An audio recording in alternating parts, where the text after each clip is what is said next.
सौखा काम मिल गया कौम को।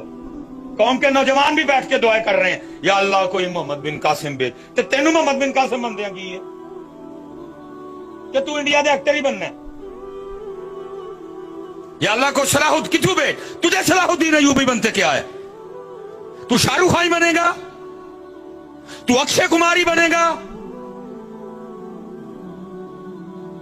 शायद आपको आवाज आती है। तुझे सलाहुद्दीन अयूबी बनते क्या है? तुझे टीपू सुल्तान बनते क्या है? सूखा काम मिला हुआ है। उठो हजरत, मैं नौजवानों से मुखातिब हूं। उठो पुत्र, अर्जी पेश करो। या अल्लाह मोहम्मद बिन कासिम हाजिर,